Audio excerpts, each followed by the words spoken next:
priorities are vital supply lines, electricity, and drinking water. We must urgently look into this because San Pedro and San Marcos have no light or drinking water. Rescue operations continue throughout the night. It's also crucial to take care of the survivors who are still in a state of shock. It was hard. It was scary. Everyone running all over the place, others screaming. Thank God our lives were spared. There are many families who were affected, but we're united. We're a people united, and we will get out of this. Yes, we were very scared.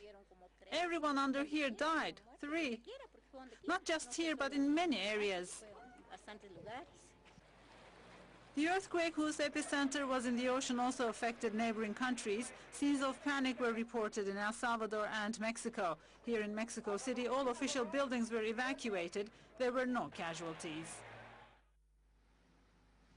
We go for another short break. We'll be back in a moment.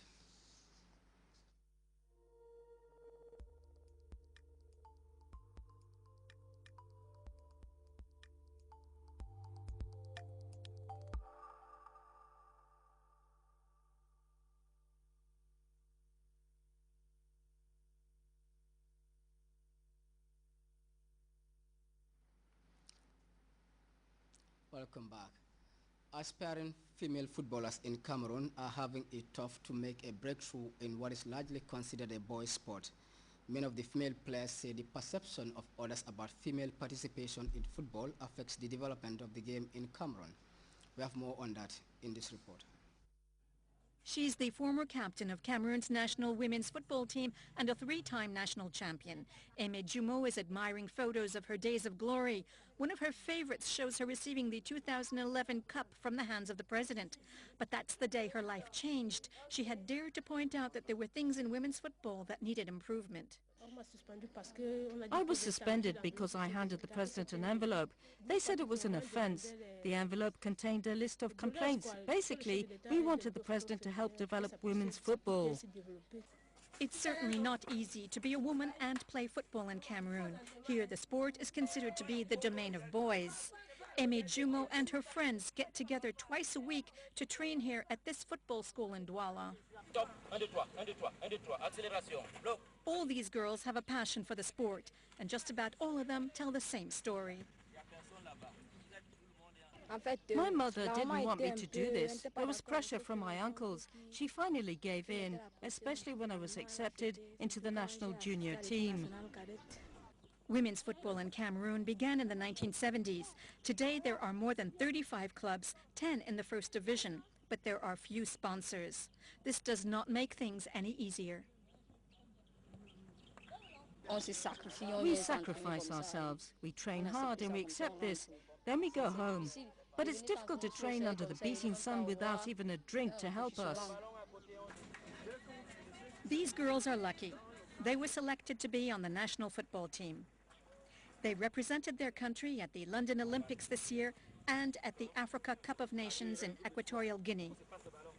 Some hope to make a career in football. It's my profession. To say this is for boys, okay, it's true. In Cameroonian society, there are both men and women. So to say it's only for boys, I wouldn't say that. When you see how women have performed in the World Cup, you can see how they have progressed. The national women's team has yet to win an international competition. Few women in Cameroon are interested in football, so it's difficult to spot those with talent. It's a problem in society too. Parents should accept the fact that their daughters play football. There's a mental block because society doesn't accept easily that girls play football. I think that if parents were more accepting, sports officials would be more willing to include women in training programs. When this happens, I think things will progress. Last year, the Cameroonian Football Federation pledged to increase subsidies to women's football clubs. But efforts must still be made to change the mentality in a country that considers that girls who play football are involved in a boys' sport. Well, from the challenges of female football in Cameroon, we turn our attention to the weather report, courtesy of the Central Forecast Office.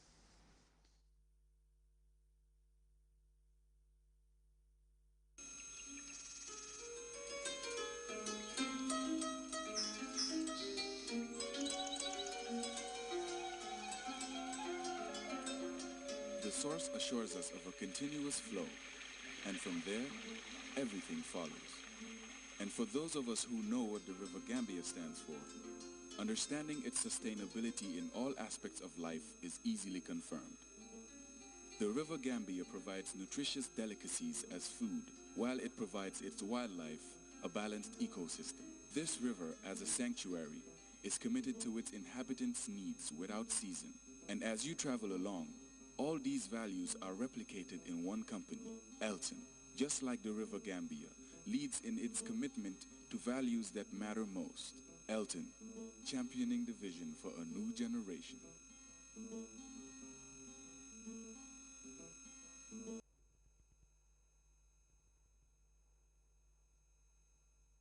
Hello there, wonderful viewers. Welcome to the weather segment. We begin with the summary. We experience a warm and sunny afternoon across the country, and we now take a look at the satellite picture, indicating the presence of convective clouds over Gulf of Guinea states, the central, east, and the southern part of the continent. For the forecast tonight, we'll be expecting a warm and dry condition to prevail over the west coast region, whilst over the inland areas, we'll be expecting a relatively warmer atmosphere to prevail. The day tomorrow, we'll be expecting a warm and sunny afternoon to prevail across the country, whilst light to gentle northwesterly breeze will dominate the flow over the entire country. And for the morning temperatures, they will vary between 23 and 24 degrees Celsius, whilst afternoon temperatures will vary between 33 and 37 degrees Celsius. For those going to sea, we'll be expecting a low tide of 0.69 meters at 10:32 a.m. and also 0.7 meters at 10:42 p.m. For the high tides, we'll be expecting 1.37 meters at 4 a.m. and also 1.19 meters at 4:52 p.m. Wave heights will vary between 1 to 2 meters high, and they will be mainly northerly swells. The sun will rise at 7:03 and will set at 18:35. Thanks for watching, and do have a wonderful evening. Before we wrap up, we just want to remind our viewers that tomorrow, Friday, 9th November, is declared a public holiday in the Gambia. And back to our recap, where Cabinet has convened a special session to discuss the estimate and recurrent expenditure and other matters of national interest. The Minister of Youth and Sports and its satellite agencies have intensified efforts at discussing young Gambians from taking illegal routes to Europe. Ghanaian President John Mahama has called off his campaign to deal with the collapse of a shopping mall in Accra, and a 7.4 magnitude earthquake has hit Guatemala, killing scores of people and injuring many others. That's all in this edition of the news. Thanks for the pleasure of our company. Do stay tuned to GRTS and enjoy the range of our programs. From me, Farmer Fofana.